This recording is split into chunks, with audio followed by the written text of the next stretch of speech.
Hi friends, green land சேனலுக்கு தங்களை அன்புடன் வரவேற்கிறேன். இன்றைக்கி வந்து ஒரு ஈவினிங் ஸ்நாக்ஸ், ரொம்ப சிம்பிளான ஒரு ஸ்நாக்ஸ். நிறைய பொரி இருந்தது, சரஸ்வதி பூஜைக்கு வாங்கினது. இதை வந்து இந்த பொரியை வச்சு காரப்பொரியும் மசால் பொரியும் எப்படி செய்யலாம்னு பார்க்கலாம் வாங்க.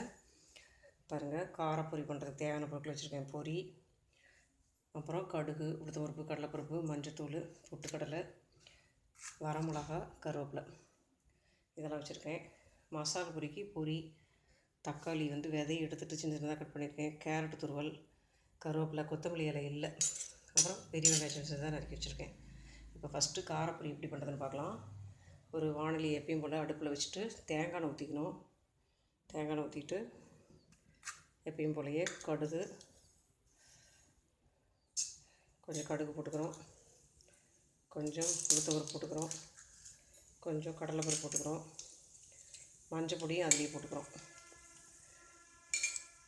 மஞ்சள் பொடி போட்டுட்டு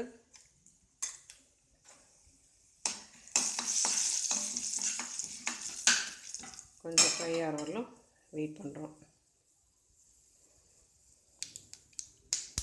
பாருங்கள், ஃப்ரை ஆகிடுச்சு. இப்போது பாருங்கள், மிளகாய், கருவேப்பிலை இது ரெண்டு வச்சுருக்கேன். இதை போட்டுடலாம். இதை போட்டு ஒரு கலந்து வந்துடணும். இது வெடிக்கும், கொஞ்சம் தள்ளி நின்றுக்கணும். கிராமத்துலலாம் செய்வாங்க இந்த பொரி வந்து இப்படி மஞ்சள் பொடியெல்லாம் போட்டு வறுத்து ஒரு டைட்டான ஒரு மூடி போட்ட டப்பாவில் வச்சுருவாங்க. அப்பப்போ சாப்பிடுவோம். கொஞ்சமாக உப்பு போட்டுக்கிறோம்.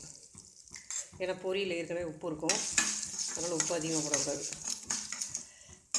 இப்போது இந்த பொரி வச்சுருக்கோம் இல்லையா, இதை கொட்டி கலர வேண்டியதான்.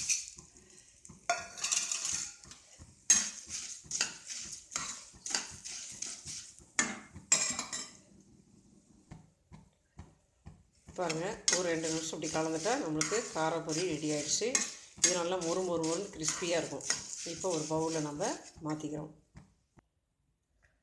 பாருங்கள், பொரி நம்மளுக்கு ரெடி ஆகிடுச்சு. பொட்டுக்கடலையும் முதலையே போட்டாச்சு, அது சொல்ல மறந்துட்டேன். பொட்டுக்கடலையே போட்டு ஒரு வணக்கிட்டு அப்புறம் பொரியை கொட்டி பண்ணியிருக்கேன். இப்போது மசால் பொரி எப்படி செய்யலான்னு பார்க்கலாம். பாருங்கள், அதே வாணலியில் மறுபடியும் கொஞ்சம் தேங்காய் எண்ணெய் ஊற்றி, கொஞ்சமாக இது போடணுன்னு அவசியம் இல்லை, கொஞ்சமாக தேங்காய் எண்ணெய் ஊற்றி கடுகு, உளுத்தம்பருப்பு, மஞ்சத்தூள் மட்டும் போட்டிருக்கேன். இது கொஞ்சம் பொரிஞ்சதும் நம்ம அரிஞ்சு வச்சுக்கிற வெங்காயம், கேரட் துருவல், தக்காளி இதெல்லாம் போட்டு வதக்கிட்டு பொரியும் போட்டு வதக்கிட வேண்டியதான். இஞ்சி பூண்டு பேஸ்ட் இருந்தாலும் அதுவும் போடலாம். இஞ்சி பூண்டு அதிகமாக வந்து காரம்லாம் அதிகமாக நாங்கள் சாப்பிட மாட்டோம். நீங்கள் உங்களுக்கு டேஸ்ட்டுக்கு என்ன இஞ்சி பூண்டு பேஸ்ட்டும் கொஞ்சம் இருந்துச்சுன்னா போட்டு வதக்கிக்கலாம். பாருங்கள், இப்போ இதை வதக்கிட்டோம்.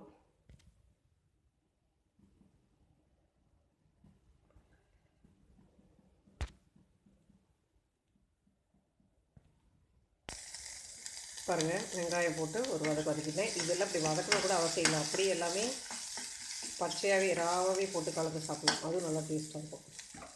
இப்போ ஒன்று ஒன்றா போட்டுடலாம். கேரட் துருவல் இல்லையா, அதை போட்டுடலாம். அப்புறம் தக்காளி கட் பண்ணி வச்சுருக்கோம் இல்லையா, அதை போட்டுடலாம். அப்புறம் கருவேப்பிலை, கொத்தமல்லி இலை இல்லை, அதனால் அதுவும் போட்டால் நல்லாயிருக்கும். இதெல்லாம் போட்டுட்டு ஒரு வதக்கிடணும். ஸ்பைசி எனக்கு டேஸ்ட்டு பிடிக்கணும்னா கொஞ்சம் இஞ்சி பூண்டு விழுதி நானும் வச்சுருக்கேன் ஆல்ரெடி, ஆனால் அதிகமாக நாங்கள் இஞ்சி பூண்டு வந்து சேர்க்க மாட்டோம். இது போட்டு நல்லா வதக்கிட்டு பொட்டுக்கடலை வேணும் கூட இதையும் போட்டுக்கலாம், நம்மளுடைய டேஸ்ட்டு தான். அப்புறம் பாருங்கள், கொஞ்சமாக சால்ட்டு போடணும், ஏன்னா ஏற்கனவே பொரியில் சால்ட் இருக்கும், கொஞ்சமாக போட்டுக்கணும். இது ஒரு ஏன்னா ரொம்பவும் வதங்கக்கூடாது, கொஞ்சம் வந்து பச்சையாக இருக்கணும், அப்போ தான் அது நல்லாயிருக்கும். இப்போ வந்து கேஸ் ஆஃப் பண்ணிடலாம். ஆஃப் பண்ணிவிட்டு அந்த ஹீட்லேயே இந்த பொரியை கொட்டிடலாம். அந்த ஹீட்லேயே பொரியை கொட்டிட்டு ஒரு வதக்கிடலாம்.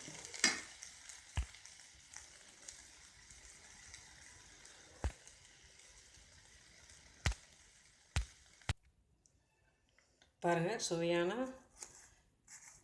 நம்மளுக்கு வந்து வெஜிடபிள்ஸ்லாம் போட்டால் வெஜிடபிள்ஸ் பொரின்னு சொல்லலாம், அல்லது மசாலா பொரின்னு சொல்லலாம். சுவையான மசாலா பொரி ரெடி ஆகிடுச்சு.